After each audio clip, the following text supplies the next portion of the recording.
Welcome, it's Drew Blazik, Logos Markets. We did the previous video on depreciation where we showed a straight line depreciation where the years exceeded. It was more than the projected years. We did 30 years and we had 5 years projected. This is going to be a quicker video. I'm going to show the equation to use. Now you can use this with the previous one or the new one. It's a little different. If it is going to be, we want to depreciate it within the projected time frame. For example, what if it's 5 years projections, I want to depreciate it by 3 years. So let's get to it. So I have everything filled out. Again, the previous video, you can watch it. These are the new assets I already have calculated. I have the depreciation on existing assets. And then instead of 25 years, we're going to do 3 years. And we have 5 years of projections. So what I'm going to do is I'm going to show you my equation I did last time. We'll do a couple different things here, and then I'll show you what you can do to solve that issue and why it comes up. So let's get through this. Good practice. We'll say if. This time I'm going to do it correct. If, I'm going to hit function F4 3 times. I want to get quick at it. Is greater than this year. I'm going to hit function F4 twice, right? I want to freeze it, make it absolutes. If it's greater, that means if this is 2024, I'm not going to depreciate in 2022. These are the depreciated years. This is the actual years we purchased the assets. I want that blank. And then we'll say comma, if this is in the year, so that's going to be equal to this year, right? Oh, I forgot. We want to do function F4 3 times, and then it'll be if that year, and then we function F4 twice. Again, you get pretty good at that. That means I want, if that is true, we're in the year, I want that asset, and I want that function F4 3 times, right? I want to drag it down, but not to the right. I want it to divide it by the years, and that's going to be a function F4 once. I want the whole thing absolute frozen. Divide it by 2. That's halfway method. And then I'm going to say, or if it's not in that year, so we're saying it's not greater than that year and it's not equal to the year, that means we purchased the asset in 22 and now the year is 24. I'm going to depreciate the entire thing. So what I'm going to do is I'm going to take that new asset, again, function F4 3 times. I'm going to divide it by the 3 years. Do it once, and I'm going to close it up. 2.7. And now let me show you what this looks like. So if I hit copy and I go across, I'm at Alt ES, and I'm going to go to formulas. Watch what happens. I want to make sure this makes sense. We're depreciating this asset, right, divided by 3. However, it's not, look, it's only supposed to stop at 3 years. That means if it's 3 years, I should have a half a year, 1 year, 2 years, then another half, right? It's not correctly doing this for us because the function doesn't make up for the issue that we're having, that we only want it to depreciate within 3 years. After that third year, it's still doing the same equation. So what we're going to have to do is I'm going to go back into this equation and we're going to have to change a couple things. And as I'm explaining it, hopefully it makes sense. I don't want it to go beyond 3 years. And again, what you're going to see is half a year, full year, that's 2 years, right? 1, 2, that's a half, and you get another half. That would depreciate it within 3 years. So you get half, 1, 2, another half, 3 years. Okay, so we're going to open up this first one here. I'm going to open it up. And what we have here, the first part is correct, the if function. So I'm looking up all the way up, if you can see it in the formula. Well, I'm going to go where you're looking at right here. We got the if function. If it's equal to, that looks good. If it divides it by 2, no change there. What I'm going to do is I'm going to put my cursor right in front of after we divide it by 2. That's what we want to look at. And what I'm going to type here is I'm going to type in minimum, a minimum function, hit tab. And what I want is the minimum of, okay, so I just did that. So that's the asset divided by the years of 3. So nothing changes there. I want whatever is less. So I want the minimum of the asset divided by 3, or I'm going to hit a comma.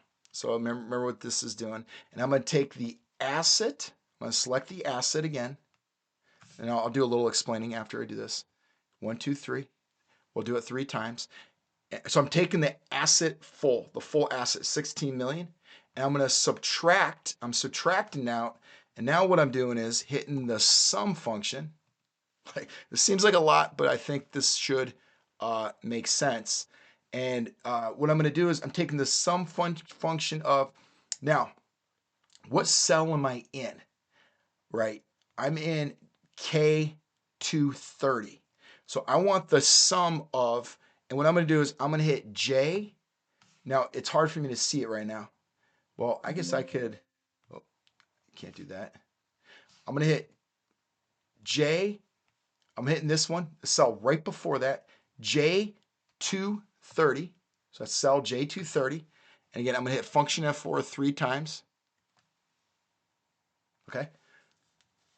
So what I did was I took that cell right out to the left of what we calculated in K. It's that next cell. And then I'm put semicolon. I'm selecting semicolon. I just took it away. I hate when it does that. J230, function F4 3 times. Now this happens sometimes. See how everything's highlighted? I just want the blinking. I'm going to put semicolon. Now I want you to think about what this means. If I selected a cell and I dragged it across, it would have the first cell and then it'll have a semicolon going across. And what I want is a semicolon. I'm going to hit the same cell, J230. So what does that mean? That dollar sign freezes this, okay?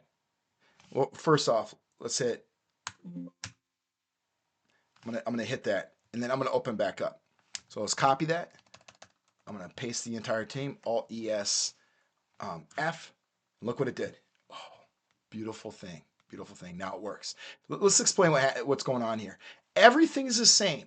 If we're into the year, we're dividing by 2. That's good. But then I want a function, the minimum function. I want what we did before. We took the asset divided by the 3 years. But I want the minimum between these two numbers. I either want this or comma. I want the asset, right, the 16 million minus the sum of all previous depreciations. Oh, hopefully this makes sense.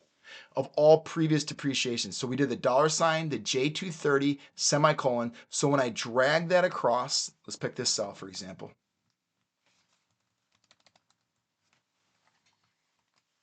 When what are we in? N230. Look what it did. It did J230 to M230. It did all the previous cells. So we're doing is we're saying that the asset itself, 16 million, I want the minimum. If I take the asset itself minus the sum of all depreciation, so once that gets below that normal depreciation divided by 3, that's the number it will take until it's 0.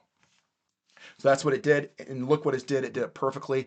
I said it depreciated within 3 years. So it took 2.7. What is that? That's half a year, 1 year, 2 year. That's a half. That's half. That's 3 years. And now it's 0. Now look what happens. I hit 2. This is not going to, well, actually, let's just go to the assumptions. I'm going to hit 2 years here. And it automatically should adjust. Look what it does. It does it within 2 years. It did half a year, 1 year, half, 2 years. Depreciates it perfectly, and you're left with zeros. And then you can now sum up